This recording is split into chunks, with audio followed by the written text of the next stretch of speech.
Graça e paz, querido, juntos para mais uma aula do Panorama Bíblico. Essa aula é a aula de número 40, nós ainda continuamos no livro dos profetas menores. E eu queria pedir a tua ajuda para divulgar aí esses pequenos estudos bíblicos, oferecendo um panorama, não é, de cada livro da Bíblia, para que outras pessoas também possam ter acesso a esse material. Então, curta, compartilhe. Se você ainda não se inscreveu no nosso canal, faça isso.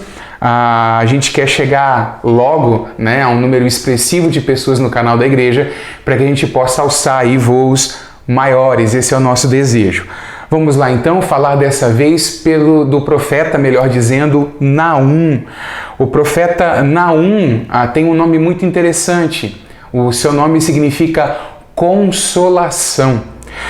É o único entre os profetas que profetizou que não proferiu julgamento contra Israel, apenas consolação. Ele prediz o julgamento de um dos adversários da nação, na verdade, que era a Assíria, o grande inimigo do Oriente. Com exceção de alguns críticos, o livro é atribuído ao próprio Naum. A gente pode pensar, por exemplo, que a melhor conjuntura a respeito da autoria do livro é que ele nasceu perto de Cafarnaum, né? Cafarnaum significa cidade de Naum, na parte norte da Galileia, fugiu ou emigrou para Elcos, que é a cidade que aparece aí no capítulo 1, no versículo 1, que ficava na parte sul de Judá. Provavelmente ele foi para lá depois da queda do Reino do Norte, depois da queda de Israel no ano 722. Ele profetizou para Judá numa época de muita necessidade de consolação. Naum, capítulo 1, versículo 1 diz assim: sentença contra Nínive. Aliás, esse é o assunto do livro. Livro da visão de Naum, da cidade de Elcos. Há a possibilidade do livro ter sido escrito em duas datas. Alguns apontam o ano 650 e outros apontam o ano 710 antes de Cristo. A data de 710 é a mais provável, porque os assírios nessa época representavam uma ameaça para Judá e a profecia de consolação se encaixa melhor no reino de Ezequias, que foi um dos reis da tribo de Judá. Então o tema do livro é o grande julgamento contra Nínive, essa cidade que é uma das cidades mais antigas do mundo, que foi fundada por Nimrod. Nós podemos ler em Gênesis, no capítulo 10, do versículo 8 ao versículo 11, o seguinte: Cuxi gerou Nimrod, que começou a ser poderoso na terra. Foi valente caçador diante do Senhor. Daí dizer-se, como Nimrod, poderoso caçador diante do Senhor. O princípio do seu reino foi Babel, Erec, Acade e Calné, na terra de Sinar. Daquela terra, ele foi para a Síria e edificou Nínive, Reobote, Ir e Calá. Então a gente vê que Nimrod é o fundador da Síria, ou melhor, da cidade de Nínive. A cidade tem esse nome, né? A Síria, melhor dizendo, a nação tinha esse nome por conta do principal deus da nação, que era Assur. Você já deve estar observando aí na tela que está sendo projetada uma imagem dessa divindade, que era uma divindade da guerra. A gente sabe que os assírios eles eram guerreiros, famosos por sua crueldade, violência, suas pilhagens, pelo fato de trazer cabeças dos adversários embora quando eles venciam um povo.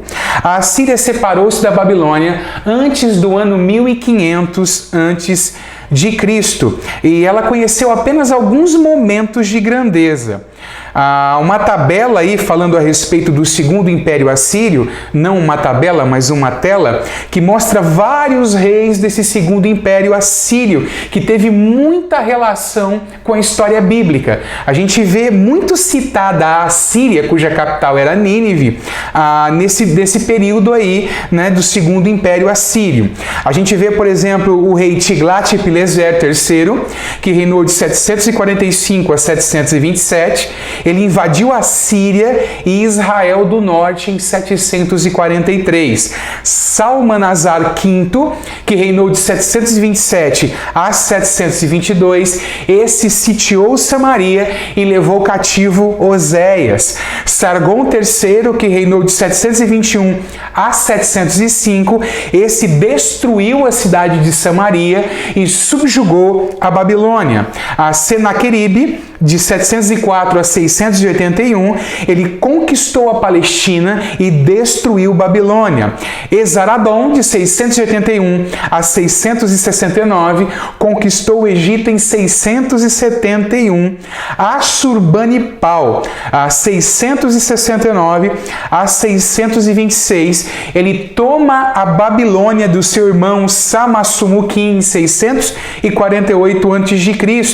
E é esse que leva Manassés cativo para a Babilônia. Dos reis ali que reinaram na Síria, ou em Nínive, se você preferir, que era a capital, esse Assurbanipal era o mais culto de todos. Ele fundou uma biblioteca, talvez a maior biblioteca dos tempos antigos, que possuía 20 mil volumes, 20 mil livros nela. O Império Assírio começa a se desintegrar no ano 626 a.C. Nínive foi destruída no ano 612 e o exército dos assírios foi aniquilado no ano de 605 a.C. em Carquemis. A destruição foi tão completa que a cidade tornou-se quase uma lenda durante 2 milênios, até alguém achar, né? Na verdade são dois que acabam fazendo uma redescoberta no ano de 1842. Essa nação, a Assíria, foi usada por Deus para destruir o reino de Israel, porque você sabe que o reino do norte, ele é levado para o cativeiro e ele é destruído no ano 722 a.C. O objetivo, então, do livro é consolar Judá com referência ao seu feroz inimigo. Naum revela o plano divino para destruir e devastar completamente a Assíria. Vamos, então, para as contribuições singulares neste pequeno livro do Antigo Testamento, o livro do profeta Naum. Em primeiro lugar, é um livro que demonstra também o caráter retribuidor de Deus. A justiça de Deus é uma justiça retributiva. Galardão e bênçãos para aquele que faz o bem e juízo para aquele que faz o mal. A gente encontra esse caráter retribuidor de Deus em 2 versículos muito bem colocados aqui, fica muito claro isso, do capítulo 1 do livro de Naum. O Senhor é Deus zeloso e vingador. O Senhor é vingador e cheio de ira.